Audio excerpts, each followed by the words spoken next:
Snowy Appalachian Trail. This is day 41, which means it's Mom's birthday. Happy birthday, Mom. So, got a little bit of snow.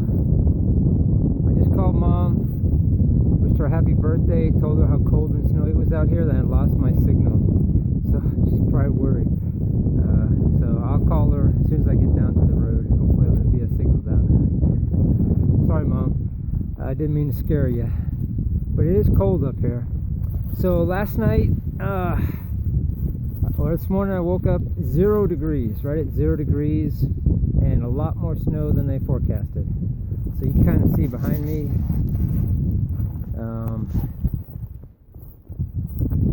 And this tree is like my savior. There's that white blaze. White blazes are hard to see, especially if you're going southbound, more so, because the wind's coming from the north, and you can kind of see, let's see, kind of see these trees behind me here, but the north side of the tree is covered with the snow from the blowing snow. So if you're going southbound with the wind at your back, it's a little bit more comfortable, but you have a hard time seeing those white blazes.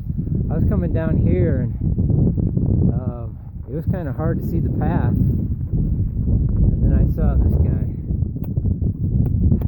Big white blaze, or a white blaze on a big tree. I could see it about 20 yards up the hill there. Oh God, I'm on the right trail. What would really suck is if I was on the wrong trail and I had to go back up to find it. So I'm on the right trail. Woke up this morning, about a foot of snow. Some places across this mountain here, it's about 15 inches. It's real light and fluffy, so it's easy to walk in. Just like the last snowstorm I walked in. It's a little bit more snow here. Not as many of the green leaf bushes, the rhododendrons and the mountain laurels. There's a few, but a lot of just open areas. So it was 0 degrees this morning, which is the coldest I've experienced, but I was warm in my hammock. I had all my layers. I didn't even have all my layers because my isotherm, which is what I wear here under my rain jacket, got a little snow on it, so I didn't want to sleep with it. But even without that, I had my puffy pants and my puffy jacket, my base layer, of course, and I was warm at 0 degrees, so I'm pretty happy about that. I got an excellent sleep system. I was comfortable in my hammock. I could hear the wind blowing and the snow falling off the trees onto my Cuban fiber tarp, and then the snow blowing all night. It's kind of like white noise. It's really comforting noise. But what was not comforting was getting up in the morning. So I actually stayed in my hammock a couple of extra hours waiting for it to get warmer, and it did not. Well, it did by 5 degrees. So it's 5 degrees when I got up this morning. It's about 10 degrees now, and it's, oh man, it is, oh, I'm looking at the wrong side. Yeah, it's right at between 10 and 15 right now. So I'm expecting below 0 temperatures tonight. So I'm going to change my plans because 0 degrees is the coldest I want to stay out here. I got food for 4 days, and I was going to meet Ty at Saturday morning for my next 4 days. For me, it was going to be an 8-day stretch to Irwin from Hot Springs.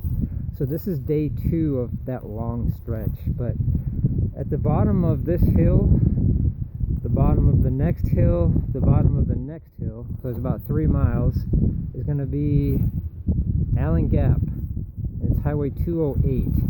And what I have decided I'm going to try to do, and it hasn't worked too good lately, or ever actually, but I'm going to try to hitch into town.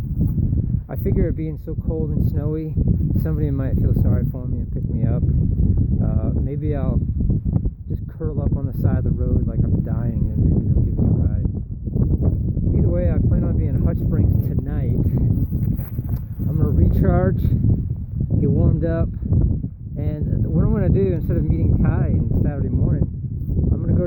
hostel tonight, sleep there, check the weather, see what the weather's going to be like tomorrow night. Eventually get a ride back out here and head northbound with 6 days of food. That way I don't have to meet Ty on Saturday morning.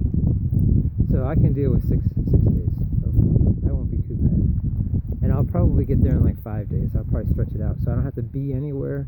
I can just walk until I get tired, until I find some trees. So I like that idea. So this has been quite a day. Went to the shelter at the top of this mountain for lunch, but the water supply was muddy and it was really small, just dripping muddy water. So I just passed it, had a snack, and I'm eating snacks as I go down hills. I always eat when I go downhill. It's a lot easier for me.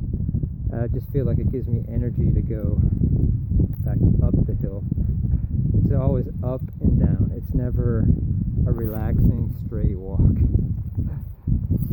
That's the way it is on the Appalachian Trail.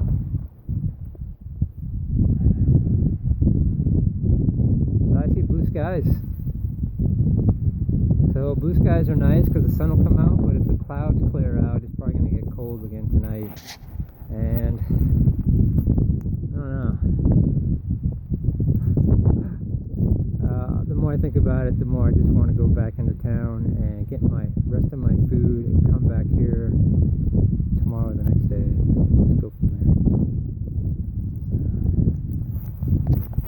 I mean, it's not really a survival situation. I could survive. If I'm warm at 0, I'm sure I can survive at -10, but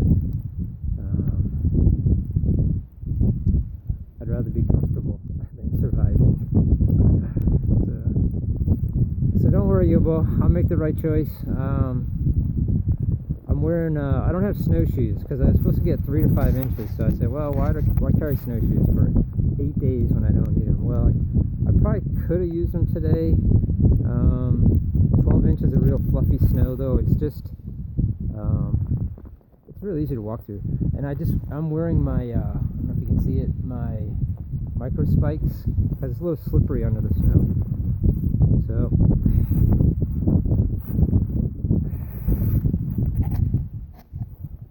see you later.